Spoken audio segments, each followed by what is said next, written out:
This is our second home for B-Sides, so I want to have a big shout out to the folks at Bow Valley as well. They've been measurable.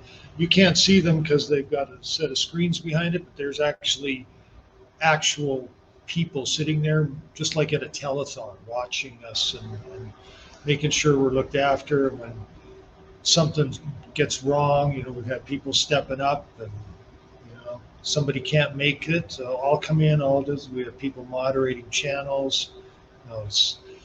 It's been all we could hope for, I think, from a B-Sides, and I think Calgary should be very proud of what they've done. So I originally had a completely different talk planned, and I have some research in the works, and that is not this talk. It got some gears going on this, but really I'm going to talk about pretty much what the hell I've been talking about for the last 10 years, but it's now got a brand new name. I feel vindicated. So I was at Derby a couple of years ago, but before we get into that, you got to have the obligatory about me. And Mark put in there, Grumpy Doug. I am indeed a self-proclaimed grumpy security guy, and I am the original InfoCynic professional, but there are some of you who are running around, probably not wearing them, but have InfoCynic professional t-shirts as well. That's, again, another inside joke, but it's more about the longer you're in this, the more you know people need our help, and the more frustrated you are with their unwillingness to accept it. That's the story behind that. So, yeah, Mr. Millman advised me earlier. I used to buy electronics, and it's like, yeah, I forgot about that whole part of my life. So I've been doing this a long time, messing around with electricity, because it all led to being a rock and roll star at one point. So, that was kind of my thing. It's going to be a rock star. I'm still waiting. I've sold dozens of copies of my records online, so it's a good thing I got a day job. But yeah, been at this a long time. Electronics, then got into telecom, into IT, and then into cyber. So I'm not sure if it's a requirement for them to have guitars, but if those guitars need a new home, I'm sure I can fit a couple more in, because I lent a couple out. But oh yeah. I also co-host a podcast with my friend Tim McCreate, and it's on risk. We don't hack nothing. It's all about risk management. Because way back when, I went to school, business school first, because I figured if you're going to be in the music business, you should know something about business. And I heard Mick Jagger went to the London School of Economics, so that was enough for me. So, and no hacking, I'm out. Yep, sorry, man. This is about running your business and running a security program. But it definitely involves hacking, trust me. Otherwise, you don't know your stuff works. So I'm getting to that, and I'll speed it up. I mentioned Mark Shakula's a shout out to him as well. He's one of the other gang of 5 that started B-Sides. I say gang because there's lots more, but 5 of us wrote our names on the paper. So yeah, he's one of them. Me and yeah, so it's great to see everybody here. You can find me on Twitter, but I tweet nothing. But you can see some of the people I follow, which might be interesting to you. So that's about the only reason to follow me. Sometimes I post on LinkedIn, usually about, hey, there's another B-Sides. And you can always find me at Gmail. And that's it. I'll usually answer, usually not quickly, but there we are. So got that whole boring part out of the way, but it's been great to connect with everybody. And for those that I've never met in person and you see me joking with everybody, that's pretty much how I am all the time. So meet me, we'll hang out, it'll be great. All right, so what is detection engineering? I went to DerbyCon, sorry, second last one, I think, and it was all on Purple Team, but they weren't really calling it Purple Team anymore. They were calling it detection engineering, and I thought, this sounds right to me. This is what I've been talking about for a long time. And I'll show you what I mean as we get through it. But what is detection engineering? So we were joking about it earlier this morning, and I can see a fellow MCSE NT4 on the call. there was a big kerfuffle about that because it was a Microsoft certified systems engineer. And it's like, they're not an engineer. It's like, but you do engineering things. So what is detection engineering? Well, it sounds to me like it's something to do with building or thinking about detections.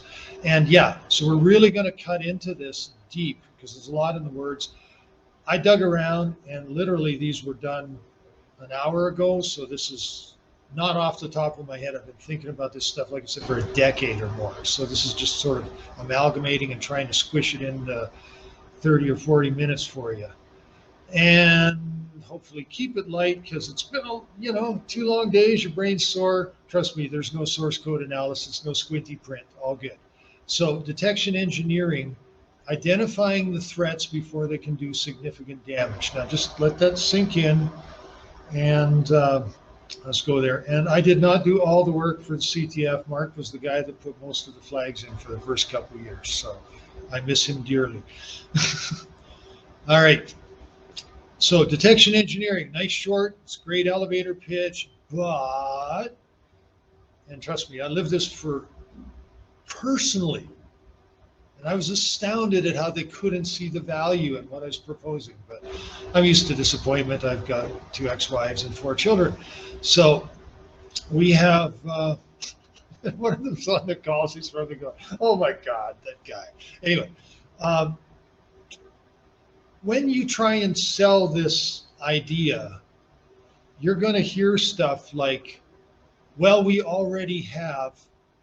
ArcSight, we've got QRadar, we've got Nitro, we've got Sentinel, we've got Azure, we got equipment, I got Cisco, I got Nortel. Like, it doesn't matter what the equipment is. Everybody's going to have equipment. That's good. You have equipment. Check. I'm not sure if that's supposed to be a check box, but I would uncheck it if it was. So we have the equipment. Yeah, so we don't need a security. We don't need what you're talking about. And then I would have nothing to sell. Actually, Ken, that is not true. You could sell detection engineering services, and I happen to know you have a rock star in your stable. So trust me, you're never going to be out of a job if you got people like that. Now, we've outsourced the security to vendor X. So we don't have that risk anymore. And when I heard that coming from what I would call a seasoned security professional, and again, I want to be a full disclaimer, I've worked for some of you on this call, I've worked at places with you guys. These opinions are my own and my own alone. I am not representing SecuredNet, Enbridge, Suncor, Bow Valley College, B-Sides proper. If you hate what you're hearing here, sign up for Caffeinated Risk and send us hate mail. Like, this is what you're just getting straight ahead, Doug, not any corporate spiel here, which is, probably explains my career trajectory. Anyway, and yeah, Adam, you covered that off brilliantly. Assumed risk transfer to third party is unfiltered, Doug is the best one. Yeah, it's like that broke a long time ago. Do you know what? After you cross that 50 line, oh man, your attention to even concern about that filter is just like out the window. Good enough. So we've outsourced security. We don't have that risk anymore. You could think that again. What about if, and let's insert a scenario. What about if that third-party underwriter doesn't pay your claim? Now what are you going to do? Uh-oh, because that's never happened, right? Oh, that looks like an act of war. Oh, because Russia came after me, it's an act of war. Right, well, if that's the case, then wouldn't that mean that I could call up my friend Justin and say, hey, send your troops over to deal with that guy? Yeah, so it doesn't, no. It doesn't work like that. So there's this problem with that whole equation, and there's a couple really good books on that. One of them I'm going to recommend for you, 2 of them actually. If you really want to get your head inside of that problem with the military, but trust me, that cyber insurance thing, not that it's a scam, but what if it doesn't pay out? What if the third party that you have doing your security actually goes out of business? Uh-oh, now what are you going to do? So you're not outsourcing the risk.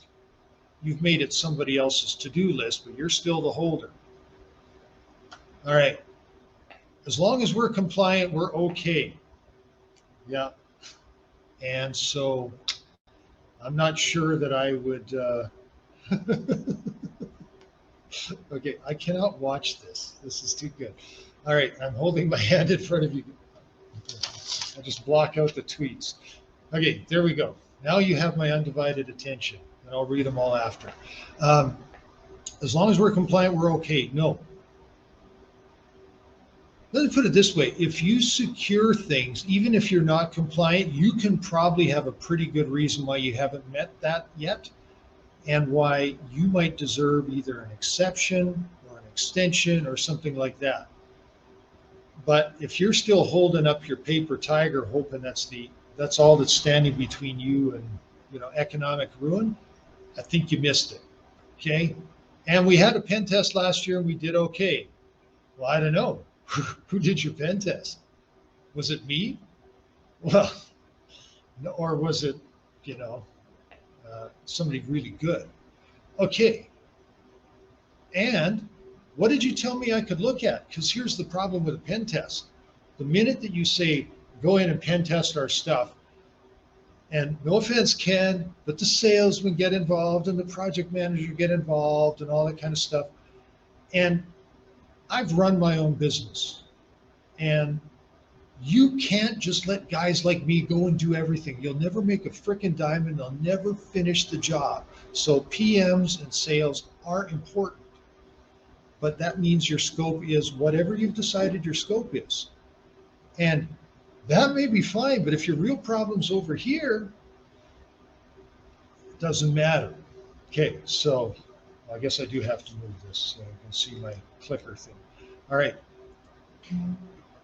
So then I get this other argument. Well, where's your ring?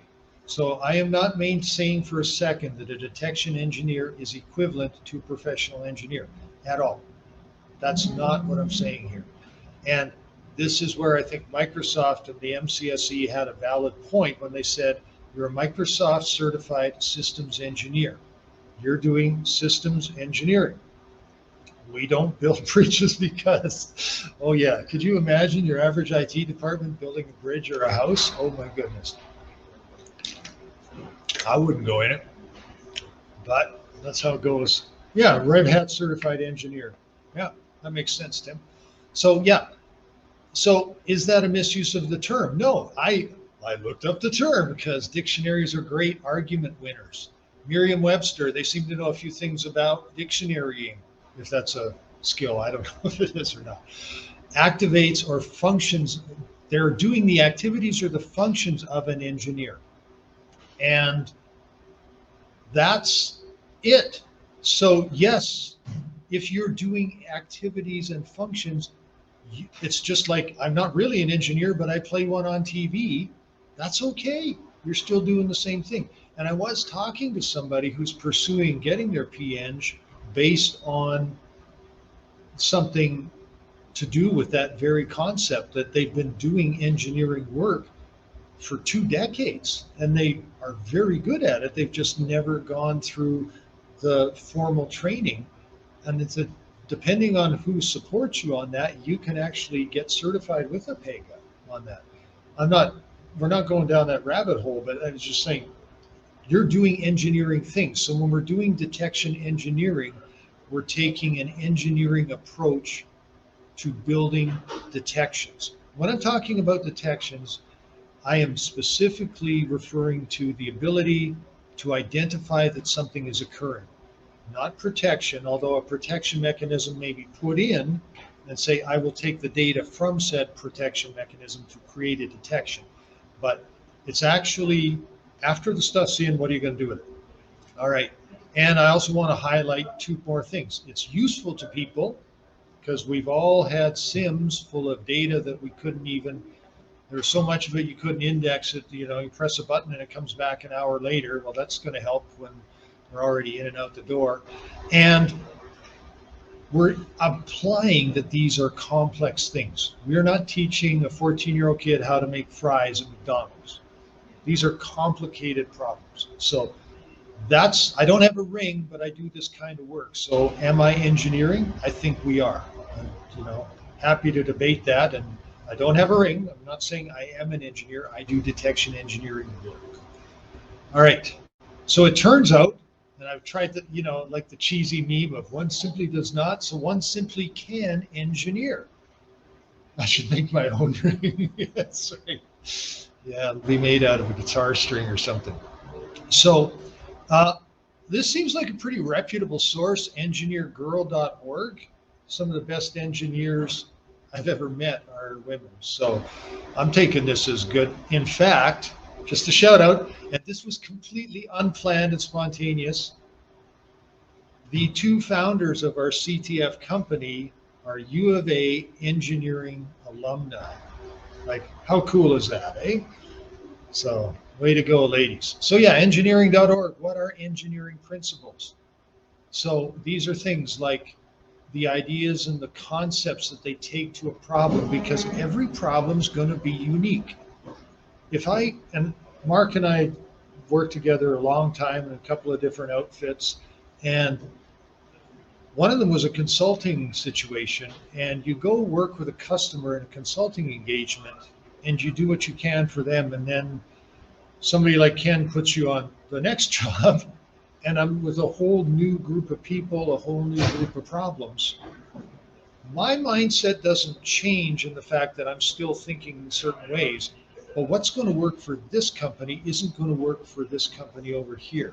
So again, we're engineering solutions that fit this company. Not, it says on my checklist that you need things. I got nothing against checklists, but I coach my team now. I say, checklists discourage thinking. And when you're launching a rocket ship, that's a great time for a checklist, because the time for thinking is over. Is it on? Is it not? But when you're just going through and designing a security program saying, do I have these things on a checklist? I think we're doing a disservice to the program and to the company we're serving. So we need to do that in a more meaningful way. So back to that first one, is it useful to people? You put in this thing and it's on and it meets all the criteria that we said we'd meet, but I'm not seeing how this helps me with this other problem. Yeah, well, it doesn't do that. Yeah, that's an awkward conversation I've had a couple of times, so let's not avoid that. So yeah, right on. Anytime, let's spread that around. There's a few of my quotes that are just like, I've never heard that. So this is another one that I'll drop a little later. So what problems are we actually solving? And that's a trickier question. And usually we're asking the wrong people on that, and I'll get into that. What do we have to work with? So remember, I said we're doing detection engineering. So that implies that we've made it here after something's already been put in. So trust me, I was certified for a long time on Checkpoint, NetScreen, which later became Juniper. I've got a lapsed CCNA. All the CTF stuff's running pfSense. Yeah, I think we're close enough that that's not a flag anymore. All right. I don't care what firewall you use. I wrote my first firewall using IP tables and a bash script, and Curtis Rempel telling me the things that I'd screwed up. Now there's a blast from the past thing, Mark. So, firewall's a firewall to me. It's blocking the traffic I don't want. It's allowing the stuff that I do. Yes, there's some cool stuff you can do. 90% of the time, nobody ever turns that stuff on. So what problem am I actually solving? Don't ask the techs. Let's move it up a notch. What do I have to work with? Oh, we have some firewalls. Good. What brand? I'll take those. My firewalls are still IP tables. Yeah, it works fine. That's what's going on under pfSense, under the covers. And when you rip open a lot of these heavy duty ones, they're running BSD under the covers. That whole Nokia Checkpoint thing, that was all just BSD boxes with no journal file system. But that's another separate beer story. All right.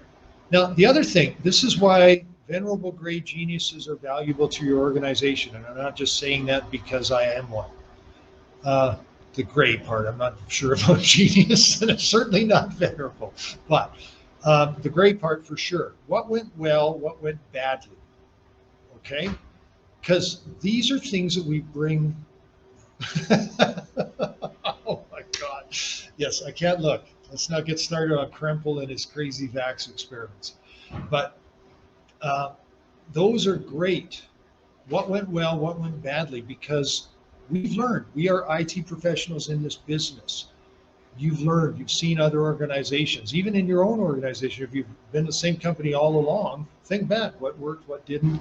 Those are all things that we can put into this thing of what are we solving for an engineering, what problem are we solving, and what do we have to work with? If you don't have any budget, it's no good saying, well, you're going to need the next greatest thing in the world. Right. So I did find the one cheesy obligatory meme that we've all been here. And I love this one probably because it takes me back to when I was on the other side. There's what the engineers do.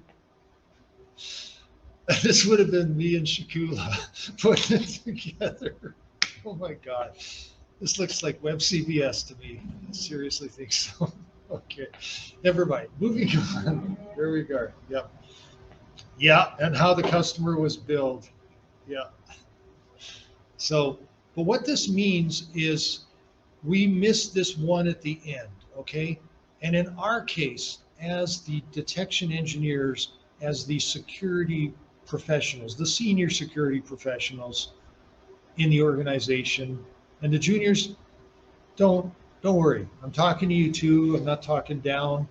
It's like, watch for this, and maybe you guys can help move this, and there's a piece for us on the end of that too. Okay, but this is really all they wanted. And this is what we have. And of course, I've seen the updated version with the roller coaster and how they were built. Oh my God. Yeah. We just bought Disneyland. It sure doesn't feel like it. Still looks like a bumper car.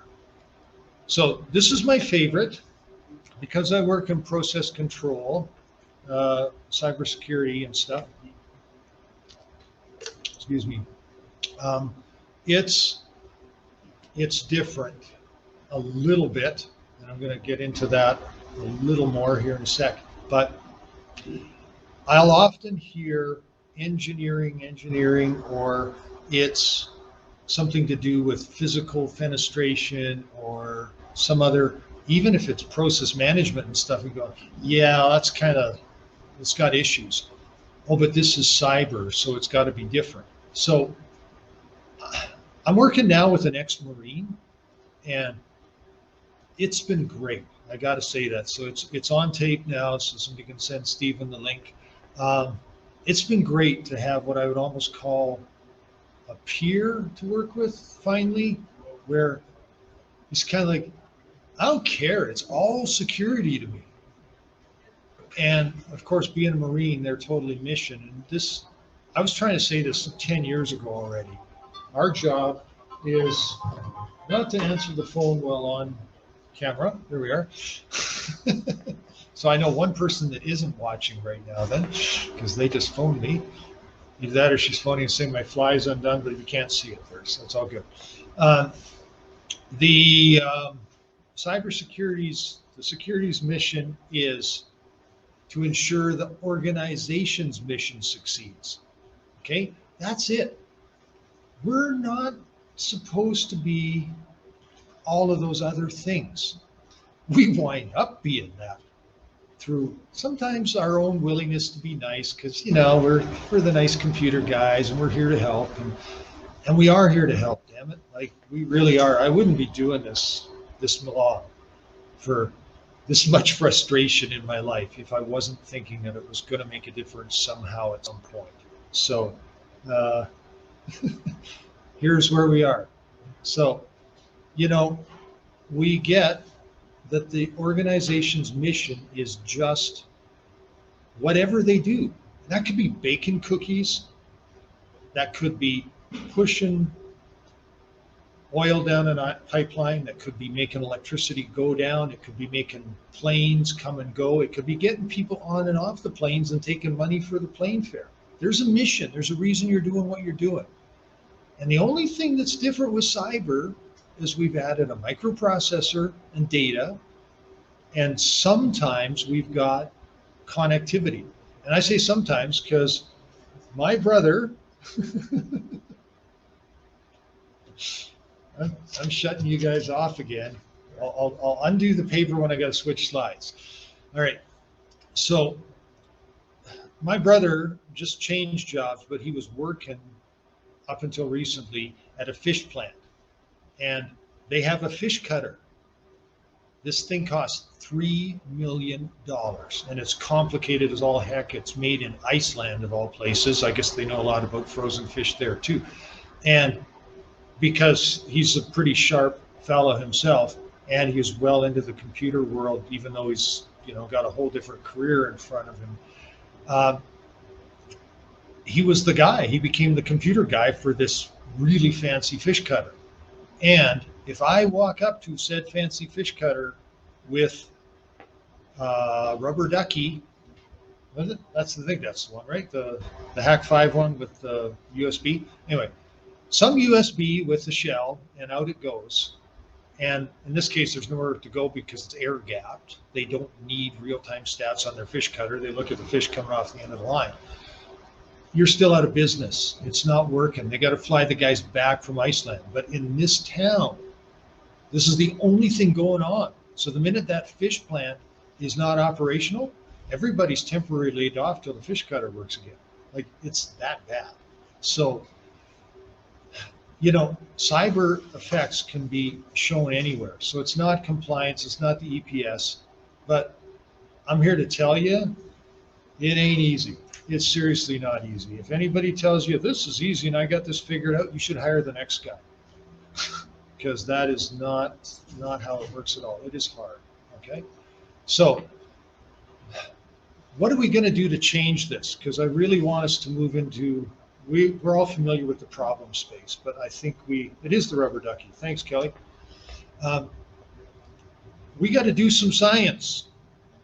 Maybe we're making meth, maybe we're not, but we got to do some science. But here's what scientists do, even when they're making meth. Like, that's a bizarre show if you ever saw it, but see how this punk kid turns into a pretty rigorous guy, and he got specific about cleaning and everything because the protagonist was so meticulous about stuff, but he was a chemist. He was a world-class chemist. And are we world-class practitioners? Do we even know how well our firewall works? We're often surprised when we thought that was, that's odd. We check, we see if there's data coming through, and that's kind of the end of it. And was it Newton's third law of thermodynamics? Everything tends towards chaos. We almost never go back to see if it's still working as well as the day we put it in. And this is my favorite. This is my favorite. We almost never think that it's something else. So I was working with some guys a while back, and they would come up with the craziest stuff. So God bless them, alternative hypotheses were explored regularly. And my running statement was, when you're hearing hoofbeats, you should be thinking about horses, not zebras. And I stole that from Chris Saunders. But that doesn't mean we shouldn't consider what if it's zebras, because someone goes, well, what if you're in Africa? Well, then it might just be a zebra, because that makes sense. The context is there. But when we're looking at this, when I'm saying testing for alternate hypotheses, yep, see, it's going off. Is that alert going off because that is the normal login activity for this whiz-bang third-party virtual agent that you've got on there that does all kinds of stuff to get you lined up on the network? Swear to God, I was looking at this and I thought for sure we were popped. I'm watching this thing come in and it's running PowerShell. Who am I? What's my IP address? Who's the members of the domain administrators? Who's in the group? We go, only red teamers run that. Only red teamers and the VPN client that we have. Like, I got nothing, right? It turned out to be, this is completely normal, because the next thing you got to do, that alternative hypothesis, like, so how many other people are checking for domain admins? Oh, everybody. Okay, so it's no longer. And this is what I'm getting at. When it becomes such a common event that would be bad somewhere else, but it's completely normal in your environment, that's that alternative hypothesis that it's actually just the regular horses. It's not the zebras. So, you gotta think that through a whole different way. So we got to do the science. Now, but isn't a computer just a big calculator? Because when you look it up, these computers have been going back a long time, and they were just fancy mechanical ways of doing math. This goes back to the 1800s already. And yeah, maybe in 1964 that was true, that it was a calculator, but big and expensive. But now they're attached to kinetic devices. And I'm not normally a huge Bruce Schneier fan, as in you should read everything he does, but Click Here to Kill Everything or Click Here to Kill Everyone, highly recommend that, because he points out this breakdown now of how these computers, so this is a radio and a computer strapped together. Nothing bad could possibly happen there with mobile microprocessing and data.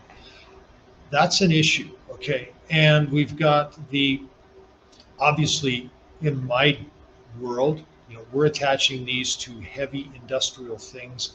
My good friend and co-host works at a place where they have very, very, very large vehicles attached to computers to do stuff. Computers are attached to everything kinetic, and when that goes wrong, something's there. So another key saying, hardware eventually fails and software eventually works. The firmware is just another fast version of software that's running in there. Somebody programmed it, stuff's going to get out of band. It's going to break. And they're attached to kinetic devices. There's going to be problems.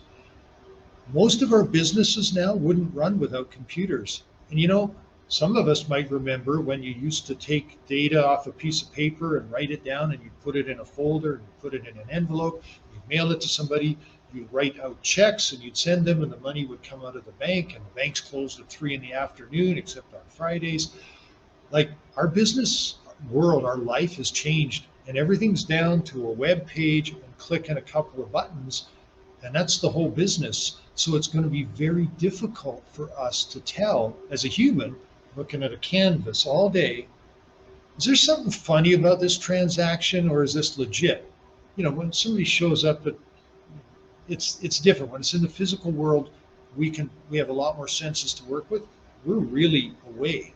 So it's not just the computer anymore. It's the way we run our business. It's the way we run our lives in most cases. And when this stuff gets loose, the personal pictures of people and the text that shouldn't have been leaked and all that, it just ruins people's lives. There's just a lot of bad things that can happen with this. And the genie's out of the bottle and long gone. So we're done. We can't fix it. So we got to fix the problems with the computer security. So we need a plan. So when we go back to our very first definition of detection engineering, it said before they can do significant damage. And Prashant nailed it earlier on. He said resilience for the whole 9 yards, right? Yeah, Adam just said, yeah, we're waiting on implants, because what could possibly go wrong with that? But there's, a number of talks on hacking medical devices and stuff. So let's not explore that. I want to explore how we would do detection engineering. First thing is we got to do to get to the significant damage. So if I'm going back to what the customer originally wanted here, the only significant damage I can see here in the final solution is if this tire itself breaks and you fall down and hurt yourself, or the rope breaks. And again, that doesn't look very far. So probably, what are you going to do? A couple days off, and I don't know, lightning strikes the tree and electrocutes you. We're getting pretty far. I don't see a lot of significant damage there. But even then, what I did right there is I was doing threat modeling. So what you need to do to figure out significant damage is you need to look at what is it going to take for that business or that mission to function. And function is a big thing. There's probably 3 buckets you want to put that in. There's a tomorrow function, Like usually people can survive a day outage, but what do they do the next day? So that's one. So there's that immediate resilience capacity you got to have. And then I need to be ready in a month to be able to run payroll again, sure, okay, but I got a couple of weeks to solve that, okay. I need to be meeting X number of commitments over the year. Those are all different types of obligations that we're going to have. So, okay, I love it. So there we are. We have lots of gaps, lots of breaks, but if we work with our organizations, we can start to figure out how to mitigate the significant damage. We're not saying we're going to the significant stuff, the stuff that's going to take you out. So I'm doing this for my friends at Enbridge, and I'm shouting out to guys that have helped me on this: Rod Beaudry and Steve Griffin, Steve Hengo, Nick Hall, Kill. You guys are all real important to this, getting this message across. So collecting hope is not a strategy. I stole this from Steve Williams when they were taking over Canadian Pipelines. That, hope is not a strategy. And it's like, well, collecting hope is not a strategy in the log monitoring business. Just get everything in there. So I did the threat model on the tree, and I came up with what? Lightning could land and it could take you out. That's kind of a thing. Pretty far-fetched, but possible. You could break the rope, and it's like, so we did that real quick. Now, obviously, your business process, your mission, the things that are going to keep you running is going to be a lot more complicated than that tire swing. I sure as heck hope so. Or how are you making money at that? Can I do that? Because I could use the rest. Then you got to look at the sources that you're getting the data. It's no good saying to your boss, I will start telling you how good or secure you are once you get me this, that, and the other thing. You got to work with what you have. What if there's no money? I've worked at places where there was no money. You're lucky you're getting paid. And there's open source software. There's somebody else's computer. There's a lot going on.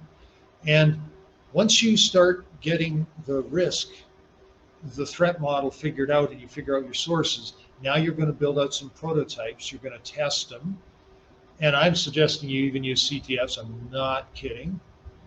And then you got to go fix the things that aren't working. How many of us have tried to take in logs from a source only to find out it's not being parsed properly, it's not even being sent, or all of the logs you've got coming in are there, but they're all from the same source, which is the load balancer you put in front of it to make sure that nothing came through. Oh, we forgot to click that other button.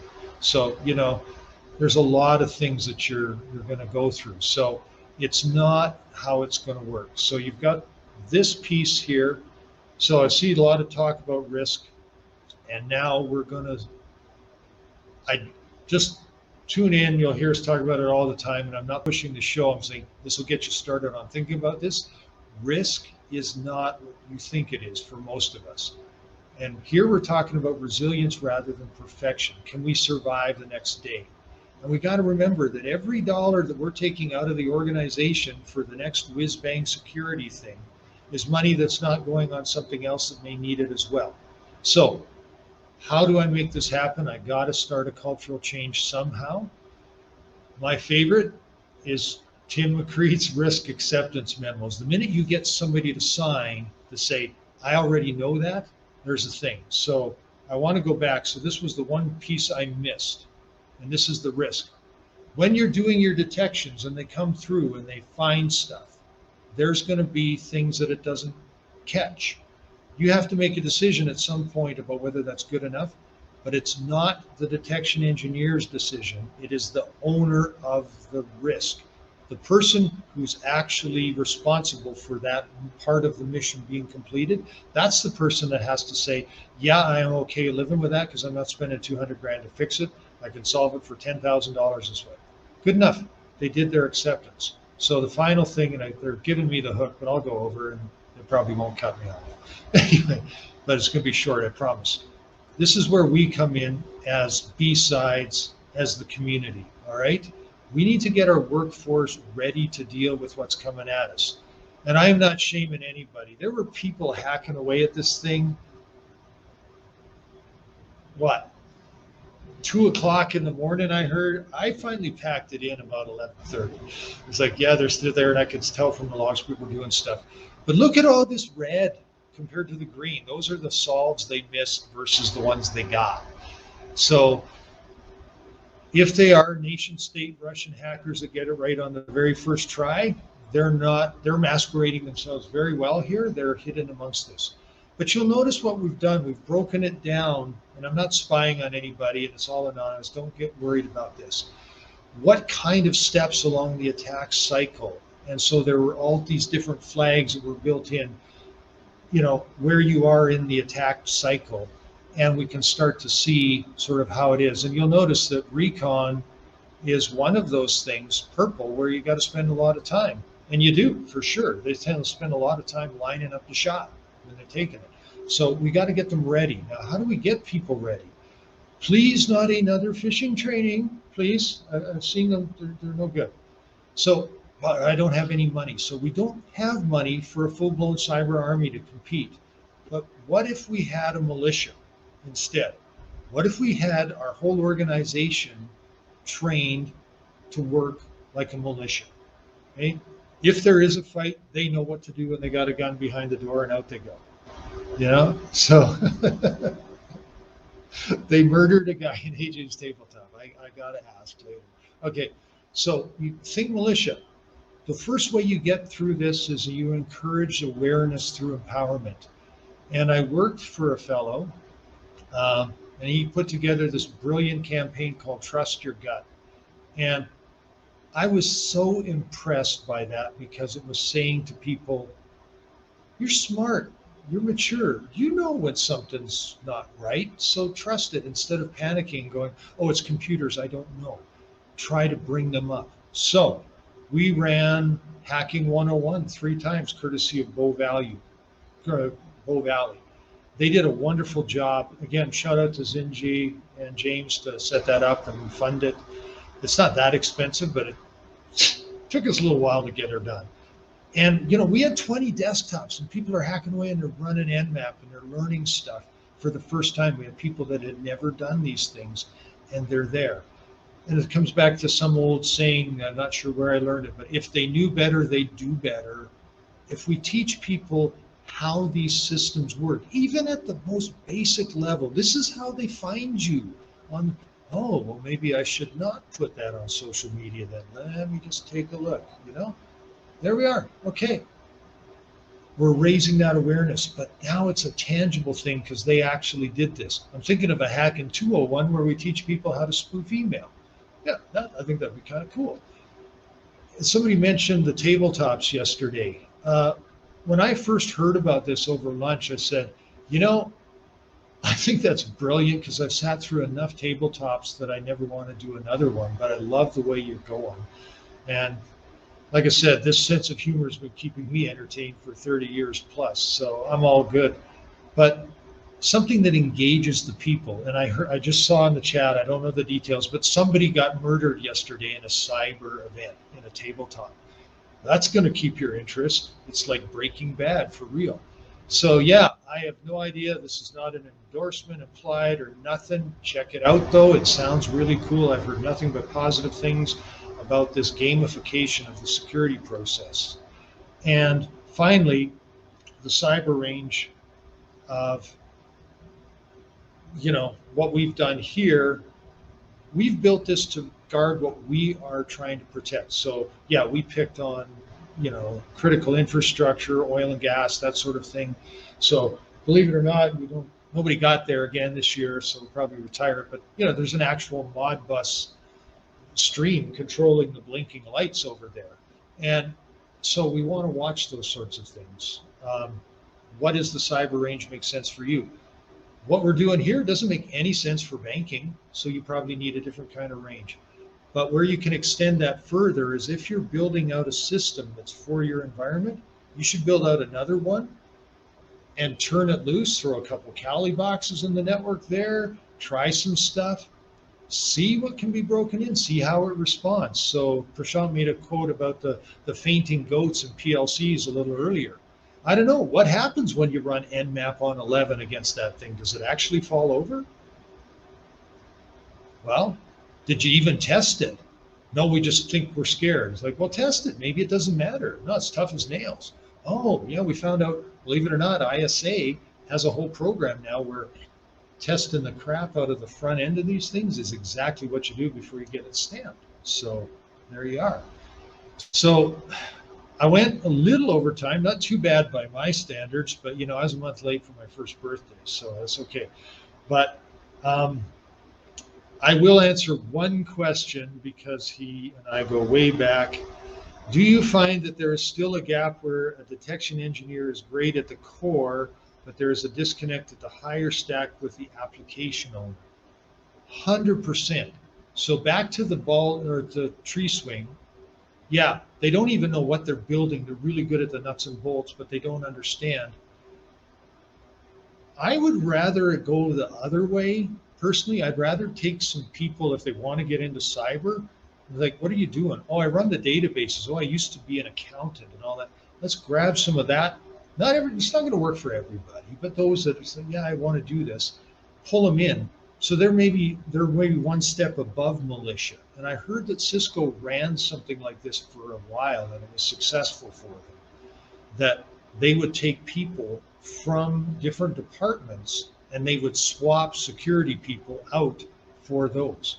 And it was a twofold. One, it got the business, I hate that term, but I'll use it in this case, whatever else is going on in the rest of your world, it brought them into what goes on inside of security. But to Mark's point, it brought the security people that are wicked with packets and fuzzing and protocols and this and that, and they know how to do stuff, and they can do it at 2 o'clock in the morning in a data center. Put them out where they're actually having to listen to a customer flipping out because nothing got delivered. Well, now we're getting some synergy, and we're training that, getting that. This is part of your mission understanding into the people that are delivering the technology that's making the mission happen. And I think collectively then we're going to be able to design better detections. But the point is, you really need to start designing them. You can't just click a couple buttons and hope. You actually need to look at what you'd need to know if it's going to work, if it's under attack, or if it's safe. How would I know that? Well, I tested it, I attacked it, and this is what it looks like. And when I don't attack it, it looks like this, okay? And final one. Win Schwarthout, Analog Security, cannot recommend that book enough because he talks about getting faster. Once that alert comes in, you really got to work with your team so that they know what to do. When the fire department shows up, nobody's looking at a manual to figure out how to hook up the hose to the truck. They know what to do. That's where your incident responders need to be as well, at that level. And the only way that's going to happen is if they're trained for very specific scenarios and they've got a step, not a step-by-step checklisty thing, but this way, the decision criteria, they understand how to move and how to get through. So hopefully that helped out. It's been a great conference. I'm really happy to see everybody here and hanging in there. I know we got prizes to give away and all that good stuff, but let's hang on. Let's go do some good things and let's go catch some bad guys, all right? And if you are a bad guy, hopefully you learn how not to get caught this weekend. Talk to you guys soon, eh? Bye-bye.